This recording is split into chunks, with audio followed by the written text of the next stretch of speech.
Kia ora and welcome to the Creative Matters podcast, where we have inspiring conversations with New Zealand artists. I'm your host, Mandy Yarkich. These conversations are intimate, uplifting and insightful. The guests on the show have absolutely enriched my life, and I'm sure their stories will have the same effect on you. Thank you so much for joining me to listen to these amazing people speak about what drives them, the way they work, and their personal takes on life.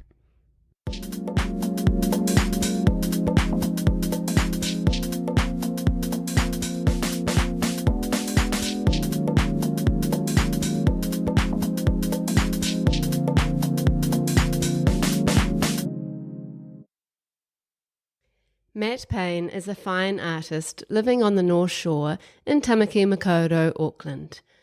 Much of Matt's work is inspired by a love of New Zealand's landscapes and coastlines, which is reflected in dramatic compositions and depicted with vivid colour and extraordinary attention to detail. He has a fascination with the relationship between colour, light and form, and how these are perceived by the eye. Matt's career began in high-level sportsmanship, where he represented New Zealand in Waterpolo at Commonwealth and World Championship level, complemented with a degree in sport and recreation. Straight after this degree, Matt changed his career direction and he went on to study visual arts at Whitecliffe College of Fine Arts in Tāmaki Makaurau, Auckland. He has been working full-time as an artist ever since. In this episode, we have a really great chat about his journey from high-achieving sportsman to full-time artist, his connection to the sea, tramping and the outdoors, and how that translates in his paintings. We talk about his painting style and process, and the laborious screen printing process he sometimes uses in his practice. He discusses how commissions make up 50% of his practice, and how he approaches each commission. Morena, Matt. Hello. Nice to see you. Thank you. It's nice to be here. And welcome to the Creative Matters podcast. It's great to have you out at Muriwai on a sort of drizzly day. We have had a couple of attempts at getting together, haven't we, around your last show? Yeah, we've been scuttled by winter illness. Yeah, and I'm very croaky still with quite a full-on head cold, and you're a little bit croaky also. So sorry about that, people who are listening. But I'm sure it's still going to be an amazing conversation. So you have just come from a solo show at Parnell Gallery. Yep. How did that go? Pretty good. We've just sort of finished up and we sold some work, so that's always nice. That's great. And it's always nice to get the work all on the wall together, because most of the time, that's literally the only time during the year that I do. So it's nice to see a collection rather than just one at a time, which is what is normally the case. Absolutely. And nice to interact with the audience and, people coming into the gallery. It's another kind of perspective, isn't it? Well, it definitely gives me something to promote and show off, and especially with all social media stuff. Sometimes it's just me painting away in the studio by myself. Yeah. So it's definitely quite nice to have some stuff to show, and for those who actually go and see it, it's quite nice to get some feedback, and if there's some sales, that's always obviously important as well. So and it's nice to have that sort of backup from your gallery and from your gallerist, backup support, and they're also promoting you, which is kind of nice for a change, isn't it? Yeah, definitely. Especially Parnell Gallery, they're my main gallery, but not all galleries are created equal, so it's nice to have found one that really does feel like, for me it feels like they've got my back and they're really trying to promote my work and stuff, which is obviously the whole point. So that's it's so nice. Good. And how long have you been with them? I think we were trying to figure it out. I think it's been sort of 12 years, I think. Oh, that's now. Fantastic. So, and generally a show a year as we've gone along. A solo show? Most of them solo. That they all have always been willing to have a solo show, but sometimes I'm too busy with various other things. So we've done just a group show, which is kind of like about half the amount of work, which is slightly more doable. That is amazing, and that's a lovely long association with a great gallery. Yeah, they're great. They're definitely good to work with, good to deal with. So let's go back to the beginning. You're a North Shore boy. Yep. I was a North Shore girl, which people give me a lot of hassle for some reason. I'm not sure what they're referring to. And yeah, it would be interesting to know if you discovered your art practice or your creativity when you were younger, because I know you were a bit of a sportsman. So yeah, what kind of child were you? I was very sporty. Yep. I spent most of my time, well, this is what it seems like to me. I spent most of my time outside on the cul-de-sac, just kicking a rugby ball, or bowling to my cricket bowling to myself, which sounds a bit strange. But we had a big concrete wall underneath the house, so I could throw the ball against the wall and then whack it with a bat. So, just loved most sports, to be honest. I don't think I was a particularly arty child. You can obviously, there are some kids you can tell straight away whenever they pick up a pen, basically, that they just love drawing and painting and creating. And I think I was a bit like that, but not dramatically.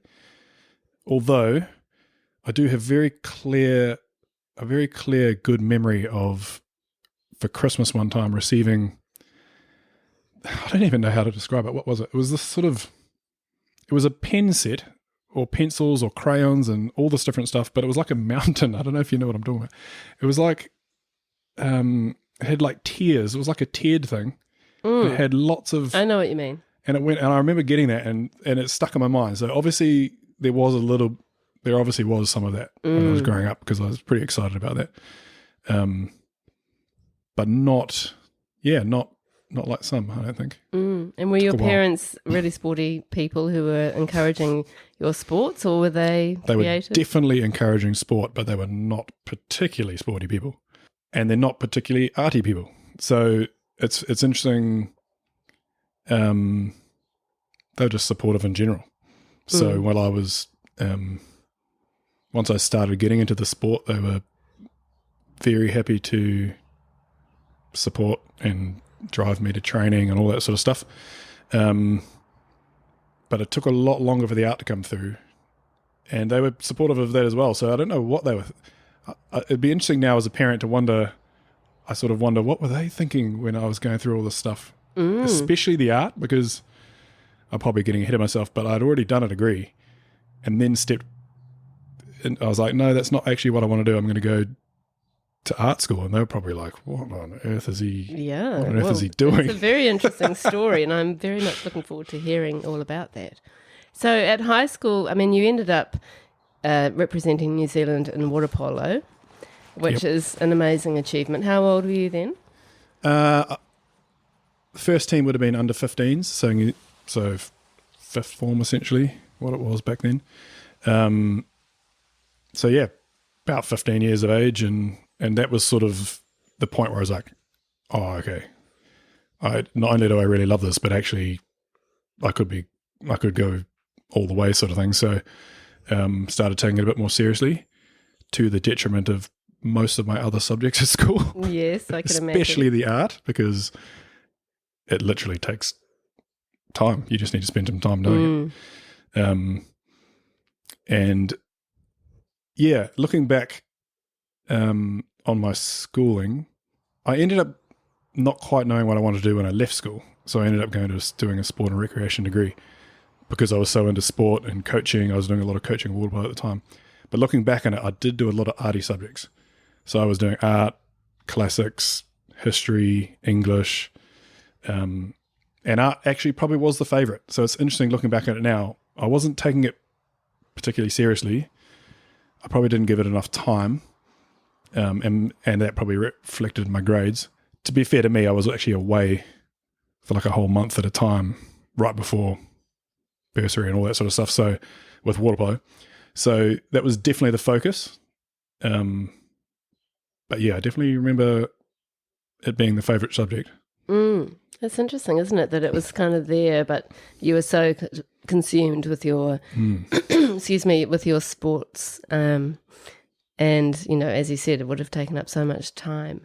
And what, were you kind of, even though you weren't really devoting yourself at that point to that subject, was there any sort of connection that you can see now with what you're doing?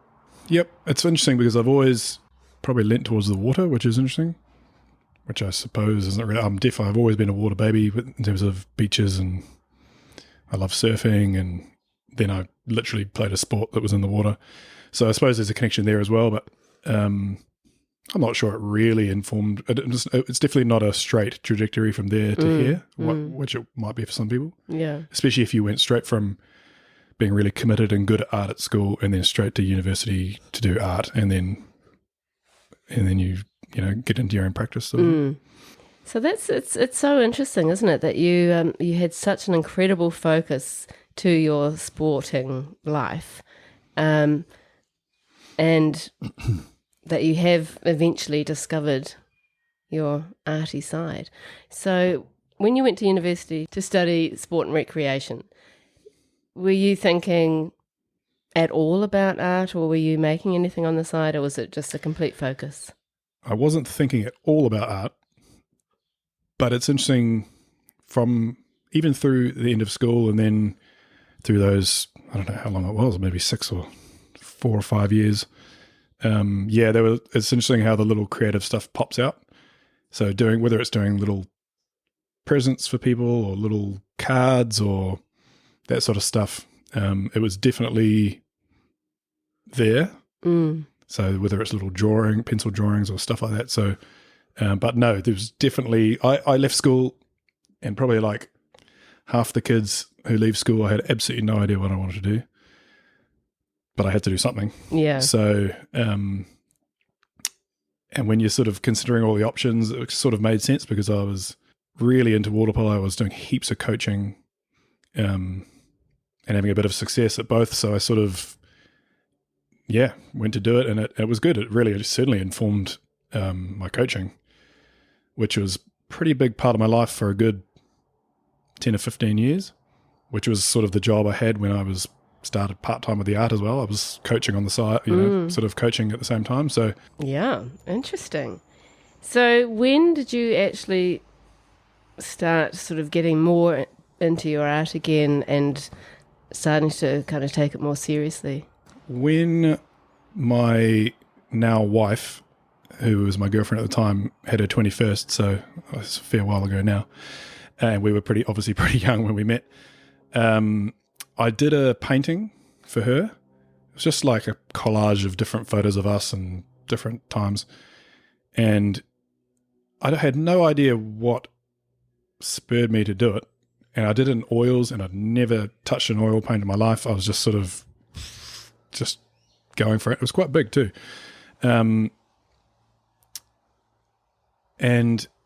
I did this thing, and everyone was like, oh my goodness, maybe you should go to art school. And I just sort of laughed about it and carried on. And in hindsight, it was a big commitment. So it's funny. It's interesting now because it's at our house. So it's interesting now. It's okay now that we've ended up together. But if we hadn't, it would have been sort of like, oh, that's going straight in the bin. And, but yeah, it seeded the idea, I think. And so between then and the end of the year, I was doing a sport degree, but I sort of got getting to the end of it and thinking, well, it's not, none of this stuff's really what I actually want to do. So maybe I should try and follow this little strain. Okay, so that was while you were still at university. Yeah, it would have been within the last sort of 4 or 5 months of finishing that degree, probably. And what year was that? 2003, I think, ish, maybe. So did you actually start a career at all in sports and recreation, or were you heading off for the next degree straight away? I was definitely heading off to the next year to art school. So went to Whitecliffe mainly because they had options of you could do 1, 2, 3, or 4 years, and you could walk away with some sort of certificate or diploma or whatever. So I sort of thought I may not be in this for the whole 4 years, to be fair. I might only last one. I don't know. We'll see how we go. And I ended up doing 2, which was cool. But then at that point, it had been sort of 6 years of uni by that point for me. So I was like, I want to go overseas and do all that sort of stuff. So, I just did the 2 years and finished, but it was pretty great. It was pretty, especially because I hadn't really followed all my art or my creative side very much up until that point, especially since I'd left school.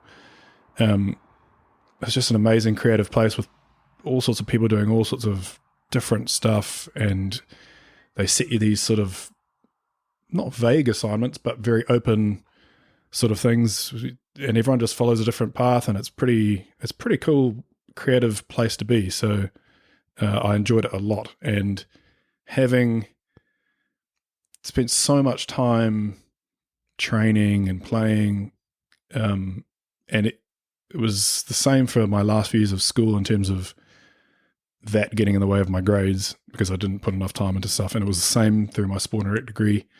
Although looking back on it, as I said before, I did all the arty subjects at school, and then I went and essentially did a degree that was kind of in the sciences, which wasn't really wasn't really quite what I was good at. So I sort of, and then I was away a lot, I was training a lot, I was traveling a lot, so my grades weren't that great. And then all of a sudden I went to art school and I was like, I'm going to have to put in some time and a good effort here. And all of a sudden, just went for it. And it was great. And were you still competing in the same way at that point? Yes, I was. But it was just a different focus. I think maybe we weren't traveling quite as much, but we went to, Whitecliffe was 2004, 2005. And then in 2006, we had Commonwealth champs over in Aussie, which was really cool. And then 2007, we did world champs over in Aussie as well, actually. So those are probably the 2 biggest years I had. But for whatever reason, I was able to train and still put in the right amount of effort with the art, which is cool. Yeah. As opposed to just getting through. That's brilliant. And maybe you could sort of put that effort in because you'd found something that you were so passionate about. I think that's exactly sort of what it was. So, it's funny looking back on it now, but it's probably exactly what it was. It's a very interesting story. It's pretty unique. There certainly wasn't many sporty people at art school when I went there. That's for sure. I think I was the token odd person who was actually quite sporty and all that sort of stuff. But I had some good friends and we used to, we had some good times. So it was cool. And it is, there's no reason why it can't kind of cross over, but quite often, the kids at school who aren't very sporty like me would be in the art room and then the sporty kids would be on the field sort of thing, not in the art room, which is kind of dividing, but there is always that crossover. There's no reason why not. Absolutely. Yeah, I know. It is. It's definitely something I noticed. So interesting. So how did you go after Whitecliffe? Were you thinking you were hoping to make a full-time career of your art, or where did you stand? I'm not quite sure at the time whether it didn't take long, but I'm not sure I did feel that way straight away. I still might have been a bit like, what the hell am I going to do? Is this possible? We travelled, me and my girlfriend at the time and now wife travelled to Europe a fair bit. She was racing triathlons, so she was very sporty and at an elite level as well. So we were sort of just travelling, and if we were working, it was just to earn money so we could sort of go and see the world and that sort of thing. I think I was sort of painting part-time. I'd sort of started doing a few little bits and bobs, and I was actually putting some effort in. It wasn't like I'd completely given up on it. I wasn't working full-time, so I was sort of working 20, 25 hours and painting on the side and training. Sort of got through those few years after that till about 2009, 2010, and I started to be like, okay, maybe we've got to try this and now's the time.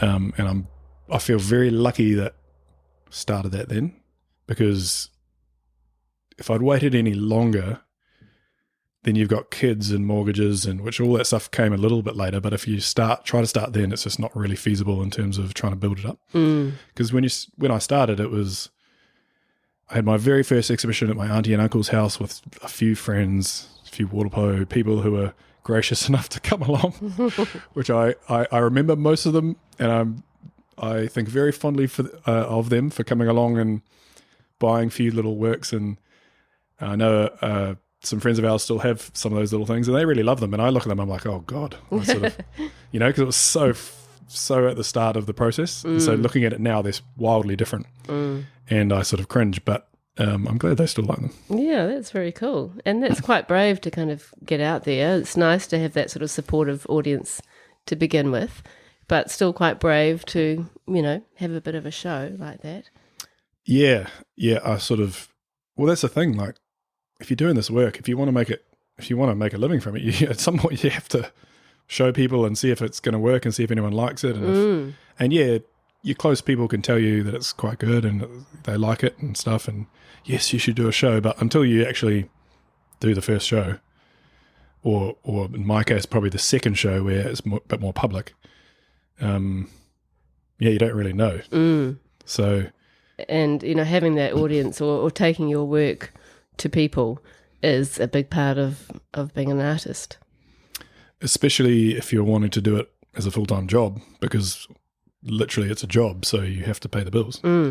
So it's a funny push and pull between the creative process of doing whatever you want and then the reality of, well, maybe I should do this because it's popular. And so there's that sort of trying to find that balance between what you think people might want and then what you want to do yourself. Yeah. And I don't think it's one or the other. I think it's just somewhere in the middle. And quite a few artists I've spoken to recently have like other arty things that they do, which they don't sort of necessarily think of as so much their sort of main focus of their practice, but it's their kind of time away from the other stuff, which is really interesting. And then in the end, they can sell that work too, Yeah, I would love to. But I don't. You don't have time. Absolutely no chance. No, I don't have enough time. You're a dad of young kids. Yeah, and the time, it does ebb and flow in terms of how much time I'm putting in the last month after the exhibition. Since the opening, I've been pretty much 9 to 5. But before that, it was a lot of hours.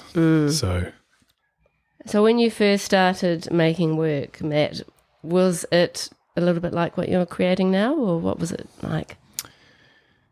I was taking photos of beaches and landscapes and, well, lots of stuff really.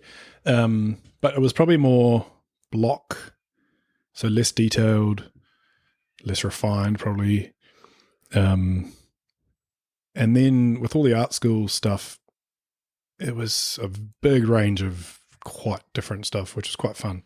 So you're really testing out lots of different things, and a lot of it was painting, I suppose, although there was a bit of printing as well, and a bit of, well, collage and all sorts of different things. But so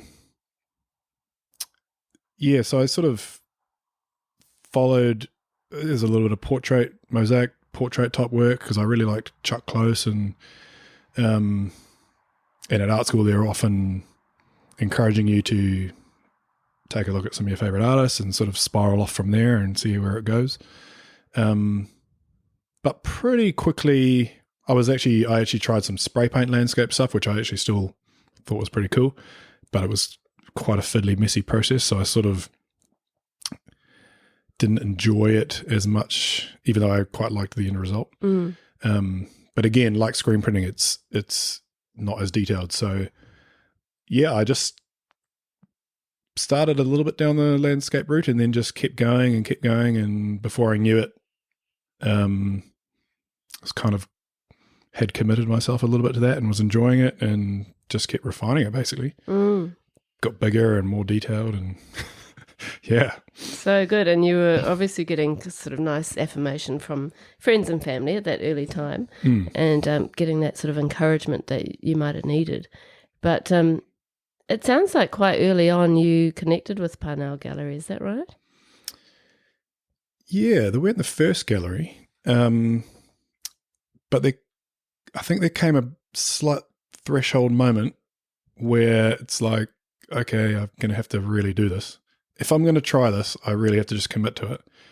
And the approaching gallery situation is possibly the worst part of the job, actually. Maybe not so bad now once you're established, but when you're first starting off and you're a little bit more tentative about your own work and all that sort of stuff, trying to approach galleries is a tricky process. So it was interesting listening to the podcast you did a few months back and hearing a few of those sort of tips and tricks. And I mean, I'm sort of past that now, but yeah, it was interesting relating my experience to it.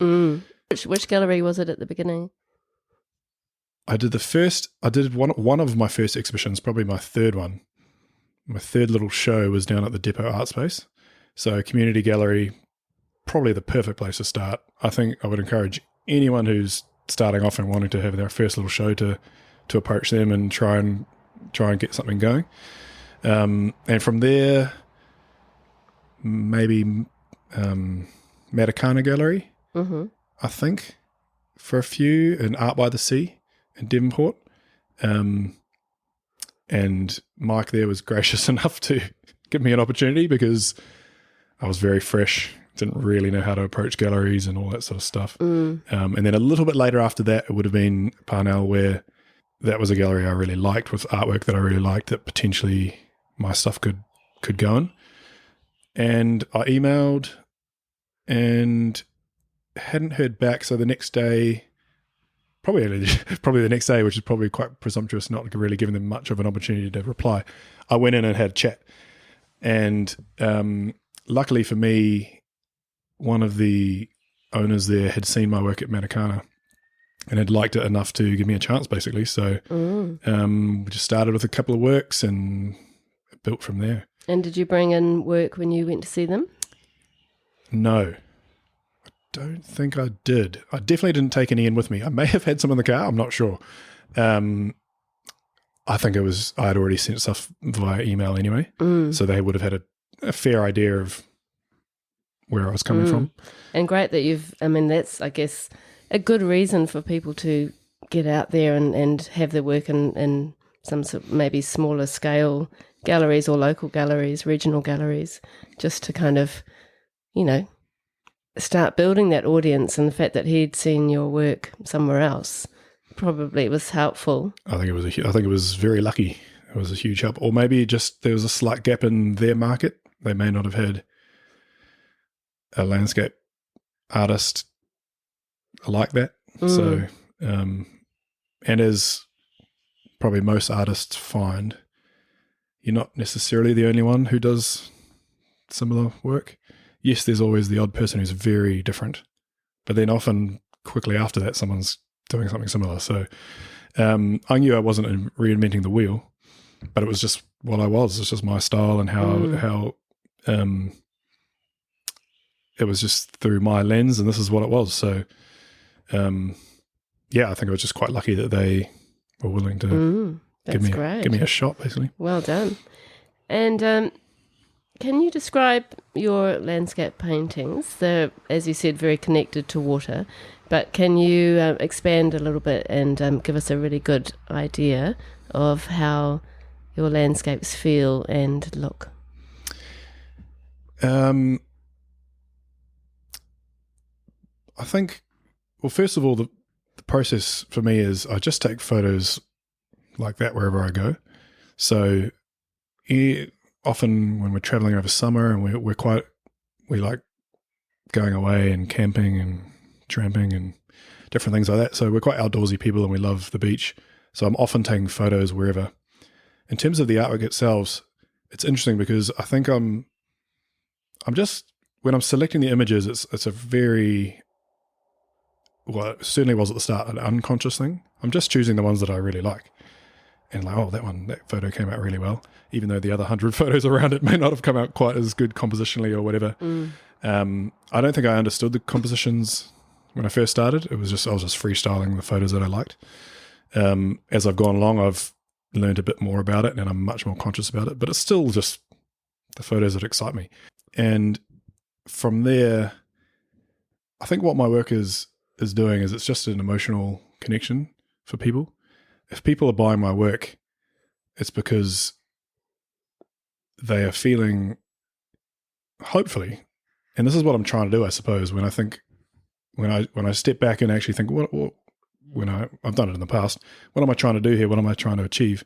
What I'm trying to achieve is to capture a particular moment of this particular place, preferably in its best light, not actual light, but you know what I mean, so that people will have a connection with it, and they can be, if they've got a connection to that particular place, they're like, oh, that's exactly what it's like at that time. Oh, wow, I love that. Oh, yes, that's exactly, that's walking in the water, or that's the view from my walkway, or things like that. So, and also I like the idea of people having moments, special moments in their life that they can connect that painting with. Yeah, it's this interesting balance of, well, especially the works I do myself for the gallery as opposed to a commission. It's this interesting balance between what I'm bringing my stuff to the table. This is me, sometimes on holiday, sometimes for whatever reason, at this particular place, connecting with it. If it's early morning, I'm going for a walk, I'm taking photos. It's actually probably the best part of my job is the exploration of these places.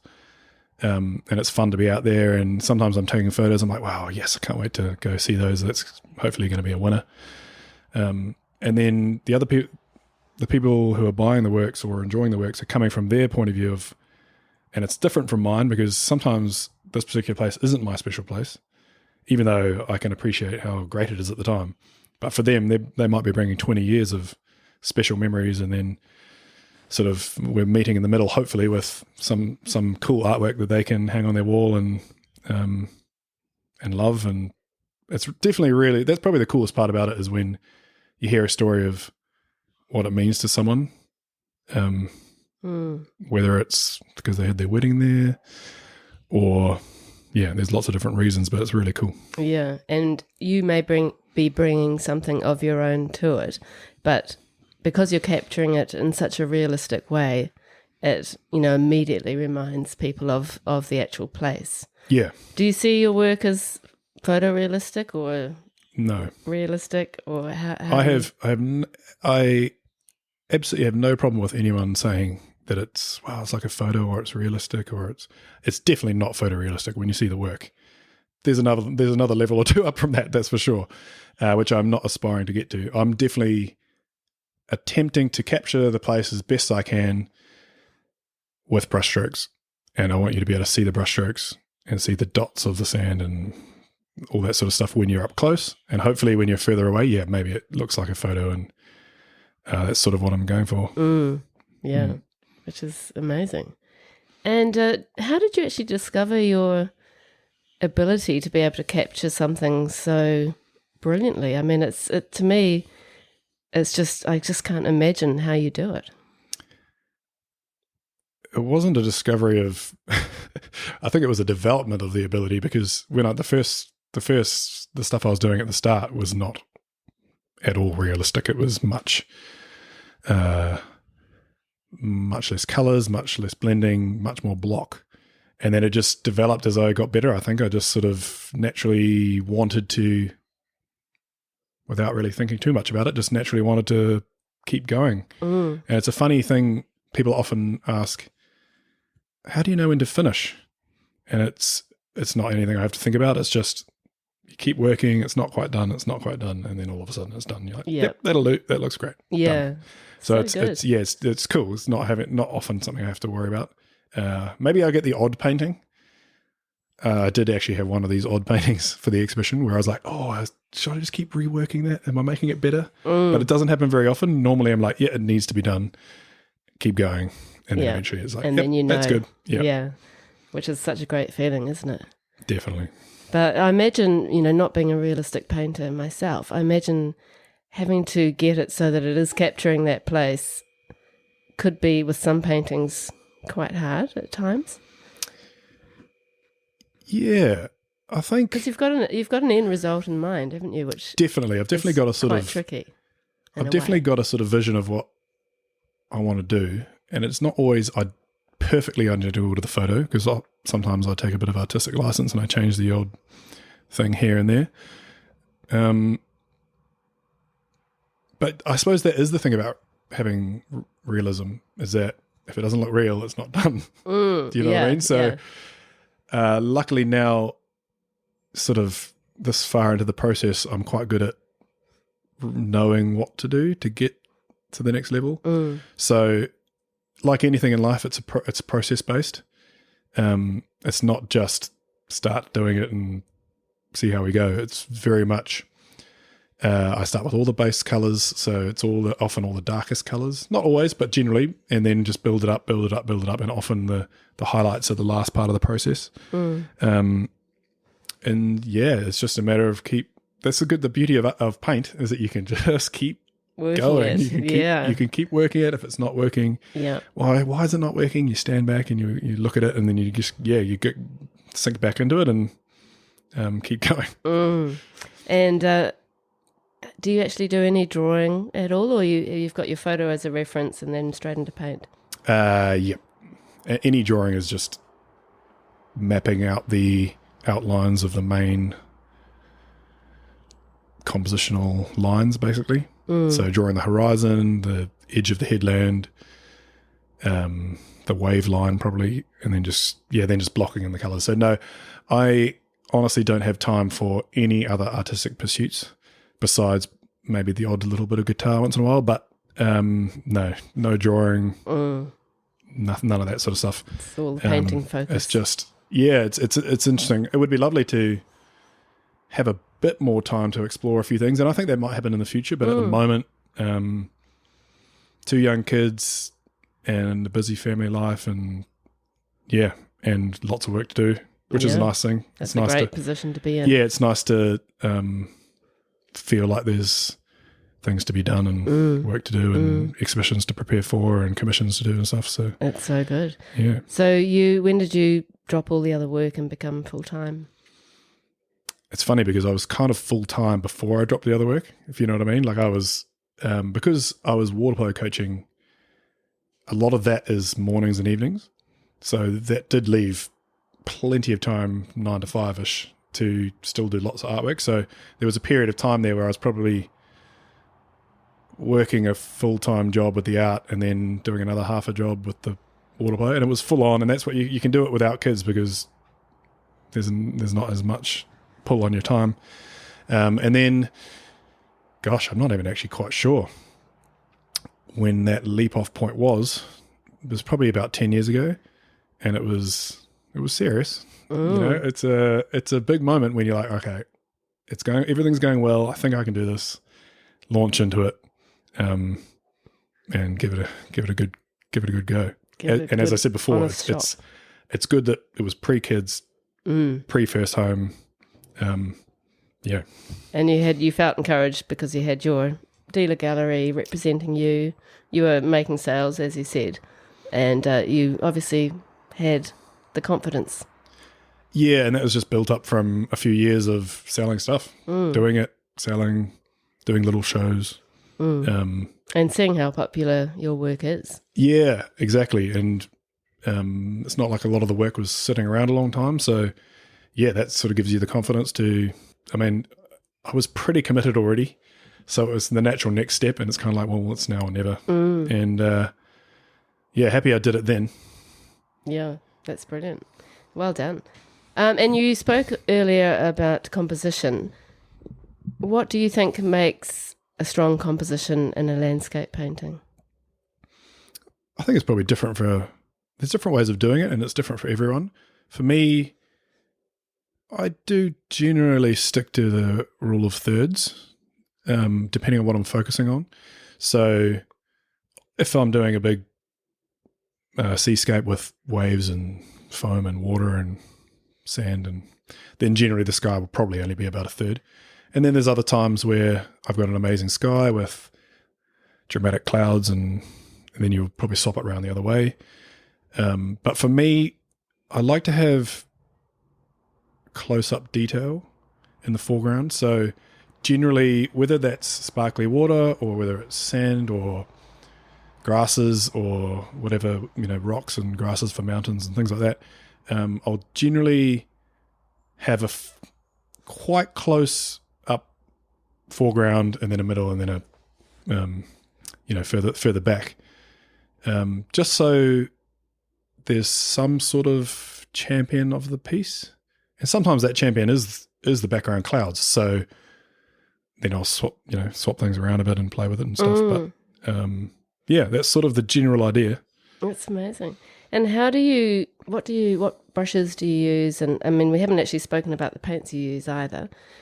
But can you tell us about the paints and then the brushes that you use to do that amazing detail on the front? So I work in acrylic because it's just so much faster.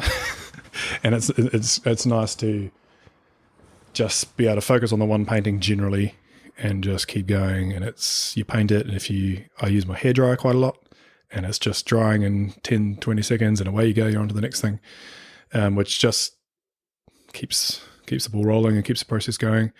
What paints do I use? I use a few different ones. I honestly, what are the names? Winsor Newton, Pabio. Those are probably the main two. And I'll often use retarder and mediums, some extenders a little bit, depending on what I'm doing. So the main place where I use that sort of stuff is probably when I'm doing the skies. If you've got a nice dramatic gradient, it's quite tricky to do. So I water down the paints a bit and make them quite liquidy, and then I'll roll them on, and it's just about layering it up, and then potentially start going a bit see-through with the paint, so that each layer, if there's any streaks or anything like that, it starts to get sort of blended out because you're putting a slightly see-through layer over the top. And that's where the retarder comes in, because if you're using acrylic, it dries, especially thinly watered down acrylic, it dries pretty quick, and you don't want that to happen before you've rolled it. So that's how I get the skies. And then I use Da Vinci paintbrushes of different sizes for different things. But generally this little number 2, which is a centimetre at best long, and it's just that's all the fine detail work, and it's just, you just go from there basically. And how do you actually work with your colour mixing? Do you have a palette, or do you mix on the surface? Oh no, it's definitely a palette. I actually use ice cream container lids, plastic. So I probably explored quite a few different things when I was first starting off, cardboard and glass and different things. The beauty of the plastic is that when it dries, you can just peel off quite easily and reuse. And then, definitely lots of mixing.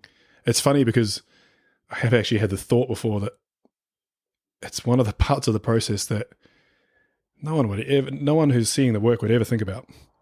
But it's a huge part of the process, and I spent a lot of time doing it. And being good at colour mixing is actually a real skill of actually being able to do this stuff in a reasonable amount of time. Because otherwise, if you're spending all your time mixing, these things are going to take a long time. Yeah.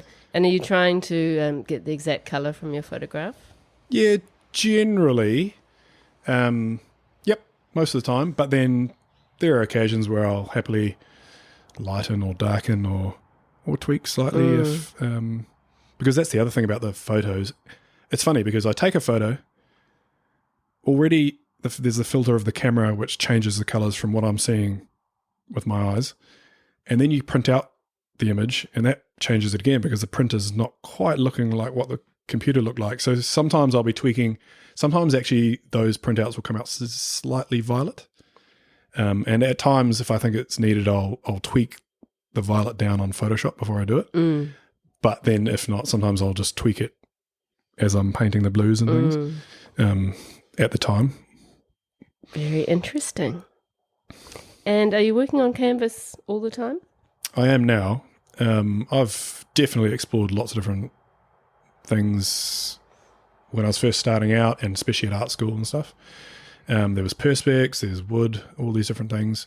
But I just think I like the way, for what I'm doing at the moment, I think the way it goes on to, the way it flows onto the canvas is probably what I'm after. And you don't frame your canvases, do you? No, I just sort of paint the borders white and leave it up to people to do their own thing. So quite often people will probably just put them on like that. And then other times I've seen lots of different versions of people framing them up and doing what they want, which is nice. Yeah, and it is easier to transport too, isn't it, when it's not so heavy? Yep, definitely. Which can be good. And on top of this amazing painting practice, you also create works using screen printing techniques. So can you tell us how that happened and when you use it? I had, as I said before, done quite a few different.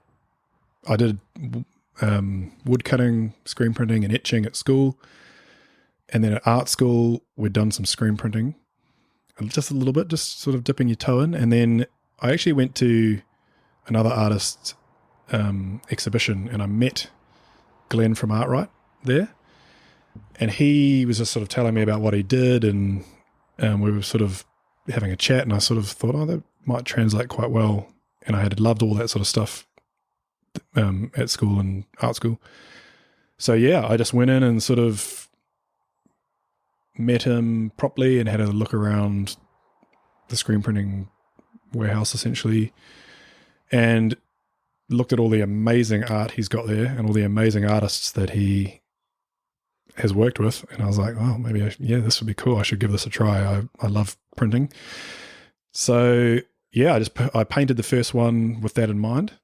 So it's for me, for my particular process, it's about paring the colours back, because whilst also attempting to look like my work essentially. So if possible, fairly realistic, but then you get up close and it's clearly block and obviously less brushstrokes in this particular type of format, although all the screens and each colour is sort of hand painted. So there is that sort of slight brushstrokey nature to it. And yeah, it was just, that's how it started. And then we've just had a pretty good relationship. Glenn's a great guy. He's an artist in his own right, even though he's not using paint, or he's a master on those machines and coming up with a great product. And yeah, he's been a real big help for me in that regard. That's amazing. And so the screen print paintings, they're landscapes as well. Can you tell, is it very obvious the ones that have been screen printed versus your painted ones? Yeah, I think you'd be able to tell if I put two side by side. Maybe a bit less with my latest one, which I did last year, which is a big sunrise of Bethel's. I think for most people, if they saw that next to one of my paintings, you maybe, especially from a few meters back, you probably wouldn't be able to tell. If you're told the different processes and you get up close, I think it's quite obvious. Yeah. But the screen printing is so fun. It's such an enjoyable creative process in itself, and it's interesting how the artwork slightly morphs as you go through the process, which is quite cool. So then for my work, it's adding another sort of different layer of the place, and then me taking a photo of the place, and then me printing out the image, and then me doing a painting, and then me making a print of the painting, which doesn't come out quite exactly the same. So, and then, yeah, you're getting this own artwork of itself, and it's cool how you can reproduce multiple times and put it out there, yeah. That is so interesting. And so it's obviously very much a sort of layered process. Very much so. Yeah. So can you explain how that process actually works? So essentially, you've got to paint every colour separately. You've got to make little colour swatches off to the side somewhere that you keep to refer back to, so that when you come to do the print, you can try and match the colours up. And there's no blending at all, which is quite tricky, obviously, because for me, obviously there's a fair bit of blending in the sky and then in other places, and a lot of smudging with my finger. I'm not sure if that smudging is the technical term, but that sort of stuff. So for me, I've got to be very conscious to be very block one layer at a time, one color at a time, just keep going. And I think the real skill of the screen printing is, if you can do it, is to try and use the same color in it almost as a different color, because you're setting it against other different colors. And anyone who's worked with paint or worked, with color will know you can have a certain color, but you put it against something else that looks completely different to putting it against a different color. So that's where the real skill is. If you can make 30 colors seem like they're 40 colors, then you're really winning, because cost-wise, you've got to try and keep the colors down, because obviously the more colors you have, the longer it takes and the more it costs to do and all that sort of thing. So you have an actual painting or a photograph, and then you go back to basically the furthest back color, I presume. Is that right? And yes, then generally. Then you build it up. What are you actually painting on? Like, is each layer a separate? No, they're not. Each layer is just on top of the other layer. So I do actually have an original painting of all those screen prints at home, just sitting at home leaning against the wall sort of thing. And they're quite rough, because I know they're not going to be, it's not the painting that's going to be sold, it's the print. So I'm not always double colouring or anything. So sometimes it's a bit scratchy and a bit see-through, and they're really cool little artworks in themselves. So yes, I'll choose a base colour, and often that will be the sky. So I'll do the sky first, and then I'll block in whatever. So for the last print I did, which was the Bethel's one, it was a big, because it's a early morning shot, there's no see-through water. It's quite dark. The water is quite dark. So essentially you've got this dark brown colour. And then you're just layering it up, basically, from, the darkest colour up to the highlights. But it's kind of how I work naturally anyway. So for me, it comes quite easily, because that's what I'm doing with my paintings. So to do it for the screen print, it's essentially the same process. I've just got to do it with less colours and try to make it, look as natural as possible without using too many colours. So each layer, pardon my ignorance, each layer are you creating something like blocking out where you don't want the colour to come in, and then the colour comes through the spaces? Close. Basically. So what you do then, you've got this finished painting. It might have about 30 odd colours, and then you put a clear screen over the painting, and I paint each colour again. So that is slightly painful, I've got to say. The first part's quite enjoyable, it's a bit of a creative challenge.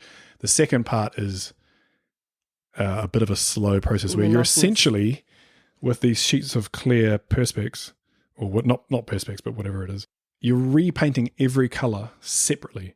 So for the sky, then you put the clear sheet over the painting, and then you literally block out all the blue.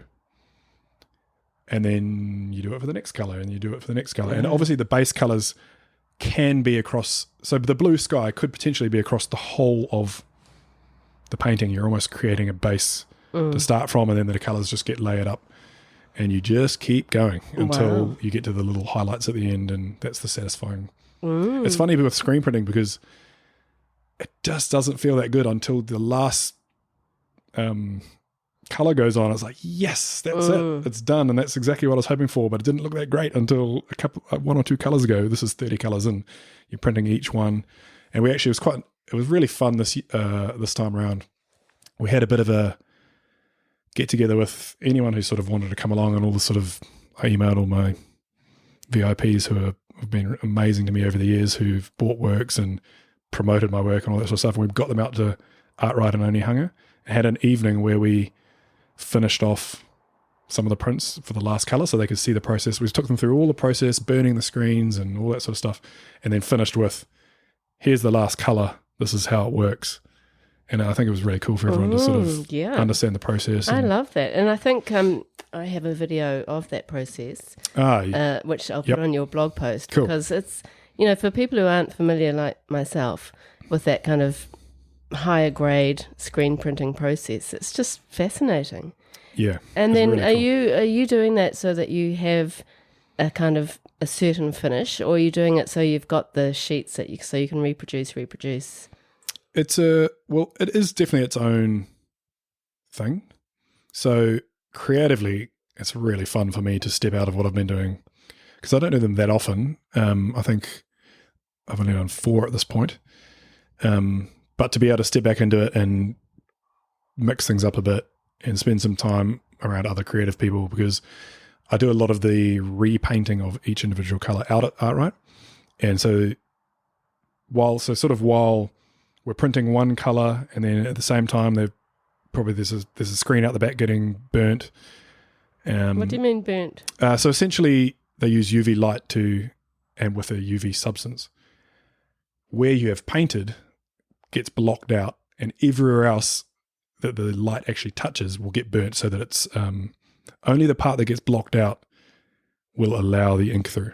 Right. And all the stuff that the UV light touches, the substance hardens and won't let it through. Okay. So yeah, that's what's happening. And then at the same time, I'm in the room off to the side painting the next one, and it's sort of this.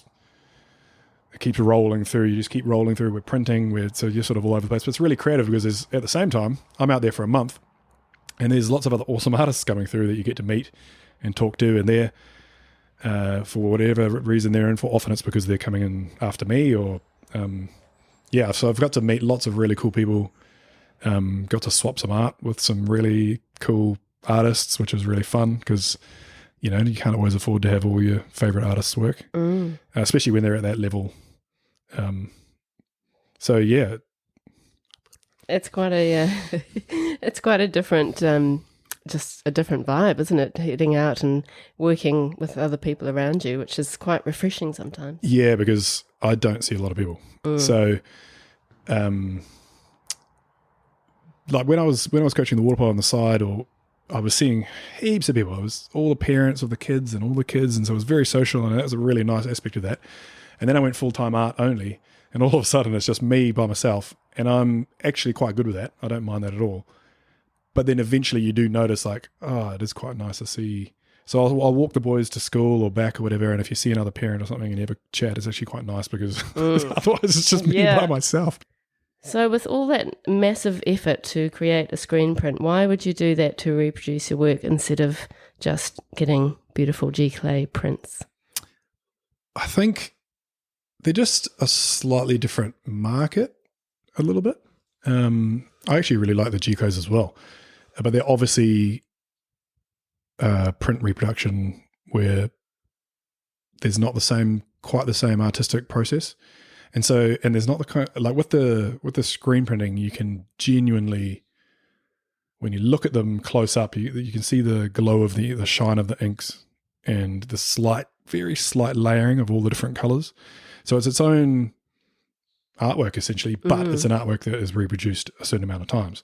So there's maybe a slight bit more value to that. And then you've got the G-clays, which I enjoy. I've actually got one or two up at home as well.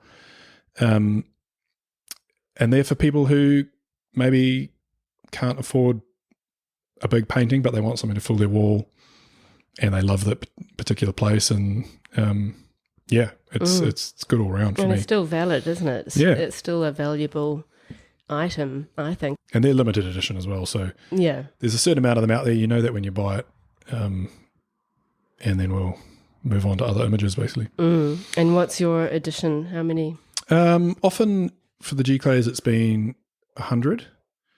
Often with the screen printing, it just depends. I think we did generally 100 as well. But then for this last one, we were aiming for 50. We were thinking to ourselves, we'll try for 50. It's a big print. So, the cost for paper and inks was probably already getting quite high. So we were aiming for 50, but you always start with you're printing more pieces of paper than you are hoping to get, because along the way, throughout the process, there's a lot of things that can go wrong, especially with the amount of colors that we were doing. So we actually ended up, I think we probably printed 80. We were hoping for 50 to come out good, and then I think we ended up with about 60. So we were just like, well, okay, 60 it is, because why not? We've made them, they're good quality. Let's just go for it. And so when you go through that month-long process of creating the screen print, that's it. So you do that, you go through that process, and then you print out the 50 all at once, and then that's your edition. Yes, but it's not printing all at once. It's printing as you go, because each color. So the first color gets printed at the start of the month, and each color is getting put on top of each color on top, and it's a slow process. And while the fifth color is going on, I'm already painting the sixth and seventh and eighth color, and then it's just a rolling process. When you get to the end, then the last color goes on, and it's about going to the galleries and showing them, do you want to frame it? Do you want to put it in your sleeve? And then you're promoting it yourself on social media, which is a massive game changer for artists, I think, especially for me. I'm not sure it would be possible for me to be a full-time artist without the ability to share what I'm doing and sharing videos and getting people actually interested in the work, because people who are interested initially may not buy anything for a fair while, but then eventually they might see something that hits them as their place, and it's like, I've really liked this work for a long time, but this is my beach and that's, and they get a connection, and then there you go. But so it's about being able to push doesn't really sound right, but essentially it is. You're pushing your work out to people and hoping that they like it, and it's the same thing the galleries are doing, but you're able to hit a different sort of market essentially. And I've always wondered, when you are represented by a gallery and then someone wants to buy something off Instagram, do you have to direct everyone back to the gallery? 100% if the works are at the gallery. Yeah, right. It'll just be like, if it's part of their collection. Like with this exhibition I've just had, there's still some works there now. And if anyone's interested in it, I'm just, we're having a show. It's at Payne Gallery. Go and have a look. That's how it works. And generally, most of my work, half of my work during the year would go to galleries for shows or just being put up on the wall. And the other half would be commissions from people who have just seen my work around for whatever reason and want to come directly to me, or sometimes through the gallery, and get something specific to them. So speaking of commissions, that is quite a big portion of your practice is working on a commission. I guess because you have that idea, as part of your process, you start with a photograph anyway. I guess maybe that might make it slightly easier, but you're not going through that process of finding the place and taking the photo. Or actually, normally I am. Okay. So I reckon it might even be over 90%. 90% of the commissions I do are actually my photos. So it'll be generally a person will come to me and say, I've loved your work. I love wherever. I mean, pick a spot. Omaha. That's we've got a family connection there. I would love you to do a picture. I'm like, well, a place at Omaha I've painted a lot, so I actually have a lot of images of somewhere like that. And wherever I go, I take photos. So, and if I haven't been there before, then I'll often, if it's within driving distance, then I'll go and take some more photos. Got a potential commission for somewhere like Matarangi at the moment. I don't have any. I've literally never been there before. But I might end up going down there in the next month or so to try and take some photos, because that's their place, and it's good for me. I can use those images later again. And I actually had one time where a client through Parnell wanted a painting of Arrowtown. So he flew me down, and I actually stayed with him. He was a great guy. And we both hiked up into the hills behind Arrowtown. It was a great adventure. It was awesome. And we took heaps of photos. This is like really early in the morning. And then we stayed there for a few hours to take day shots as well. And that's part of the funnest parts, is the adventures of getting out and about. And that sounds so good. And it just seems to fit with your general personality and the way that you live your life and your lifestyle and what you value and what you love to do. Yeah. And definitely. Then it sort of culminates in beautiful paintings. Yeah, well, hopefully. Yeah, definitely. And it's definitely, we went on a family trip down to the Queenstown area last year for my wife's birthday, and I got heaps of really cool shots, but I haven't painted any of them yet because I've got a show at Gallery 33 in Wanaka in October this year. So I've sort of been saving those images for that, because I'm quite excited now to get back into them and look through them and choose all the favorites. And paint some mountains because I love doing it, but I don't do it quite as often because I'm not around them as often. Yeah, basically. And you have that connection with the sea. Yeah. And how do you find commissions in general, apart from that amazing process you've just talked about? How do you find trying to capture something in the way that the client wants you to? It can be a little bit tricky if they've got a preconceived idea. But I think the good thing is that most people understand, especially with what I'm doing, is that there's a photo that you've agreed to that you like. I'm just going to try and translate that as best as possible. And yes, if you've said to me, could we make the wave a bit bigger or could we do this? I'll absolutely try and tweak a few little things here or there. But I just try not to tweak too much because then I'll lose the thread of what's the word? Verisimilitude. Have you ever heard of that word? No. It basically means the sort of reality of the thing. So when you're watching a movie, if you see CGI that looks odd, it takes you out of it because it's like, that's clearly not what they, real life. And it's the same thing for my painting, is that if I try to change too much, often I'll lose the thread of that. So I want to try and keep it relatively similar to what the image is and what it was on the day when I took the photo or whatever. But it can be tricky. So there is definitely a few nervous moments where I'm handing commissions over to people and I'm like, I hope they like this, because I can't imagine it's a big commitment for these people. That's right. To go through this commission process and outlay all their, their hard-earned money. And then you want them to be happy with the process. I can't imagine that you'd ever have unhappy clients. Thankfully, I've usually had pretty good. There isn't much, to be fair. I might have had one client I can remember who wanted maybe some grasses, a slightly different, more orangey rather than greeny or whatever sort of thing. And then I said to them, look, keep it for a month, and in a month I'll get in touch, and if you want me to put a bit more orange into it, I will.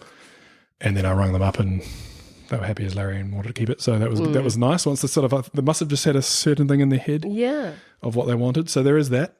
But generally pretty good, thankfully, cross fingers. That's so good. And how do you organise your week? You're a busy dad and, you have other things going. Are you still actually doing water polo yourself? I am not. Well, I did just have an old boys, because I'm a Rosmini boy, so I had an old boys Rosmini game against the senior team. We have it once a year, so no is the answer. But once a year, I crack back into it, and it's getting worse every year. It's honestly getting harder every year. Oh, funny. They're still young 17-year-olds, and I'm slowly getting older. So yeah, it's fun though. It's lots of fun. But no, all I do now is I coach my eldest's flipperball team.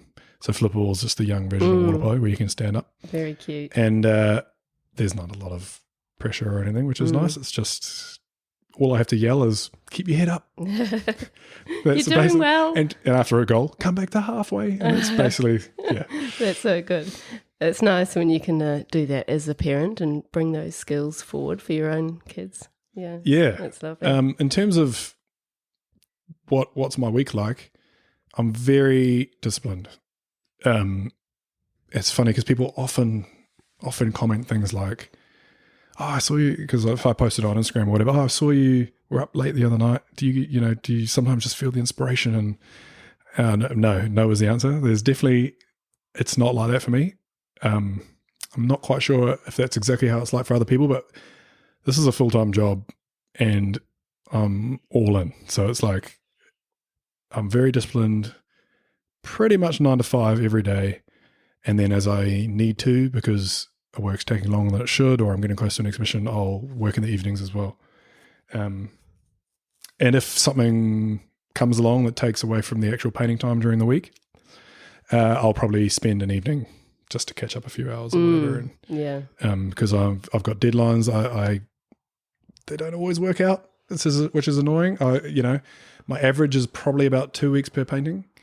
But sometimes a painting, something happens and it just takes three, sometimes 4 weeks, and then you've got to adjust. And if something's looking like that, I'll definitely go down and paint most evenings. And leading to this latest show, I don't know where the time goes, but every year I leave a certain amount of time And every year I try to stretch that time out a bit more so I don't have this problem. But then every year I'm rushing at the end, and the last month is just every night and not many breaks basically. But so busy, isn't it, before a show?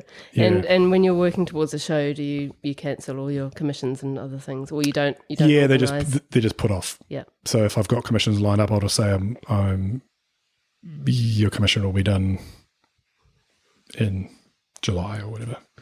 Yeah. And that way they've got a pretty clear idea, and that no one seems to mind. Everyone's, as long as they've got a general idea and they're happy to wait a few months, and they know it's not an overnight sort of thing. So that's right. And they're probably happy their artist is having a solo show at a lovely gallery. Yeah. So what is your studio like? It's pretty good now.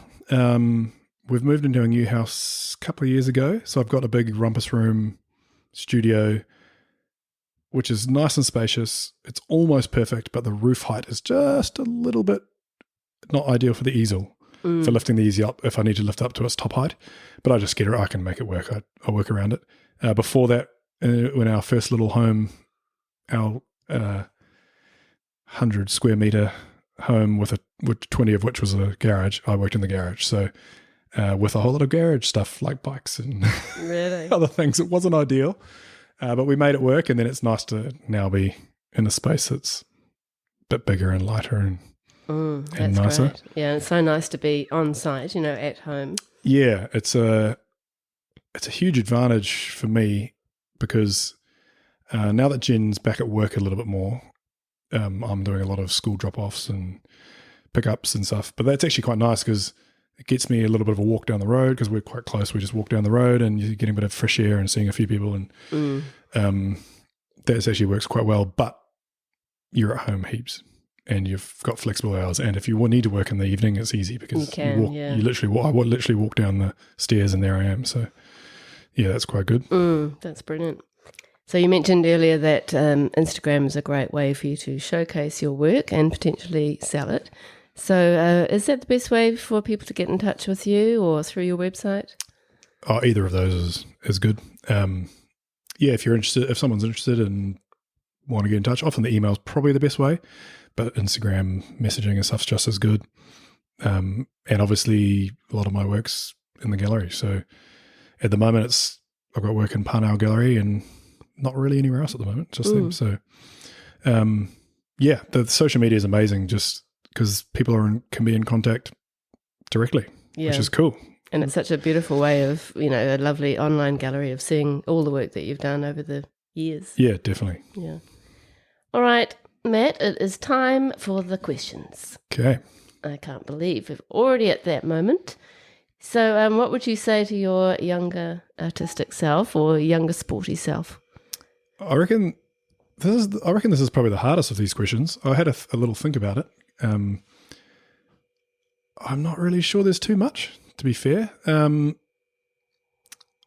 think it would be nice if I had maybe committed to my art practice a bit earlier. It would be nice to go back to 17-year-old Matt and say, actually put a little bit more effort into that artwork at school because this is where you're headed, but you never know, and it works out how it works out. But there's not too much else, to be fair. I think it all worked out how it was meant to. Yeah. Yeah. And it was probably, you probably had to let off a bit of testosterone through your sporting side of life anyway. I needed to sort of scratch that itch. I really wanted to do these things and I did. And then that time of my life sort of finished and I'm switched over to the art, which is cool. Yeah, it's such a good balance. Yeah. And who are your favourite artists or artists who really inspire you? I'm not sure I have a particular favourite artist. I suppose that there's a lot of people who I just like. I like both the Bellamy sisters. Both their work's quite different, but I appreciate both of them.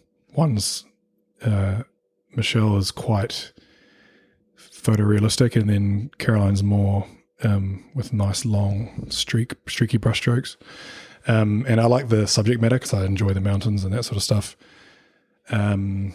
Chuck Close, I don't know if you know him. Yeah, I do. Yep, big, awesome, amazing portraits. I couldn't believe the scale of them when I saw one in real life. And they're the one with the little squares. little squares painted with lots of little odd shapes and colours and mosaic-y type stuff.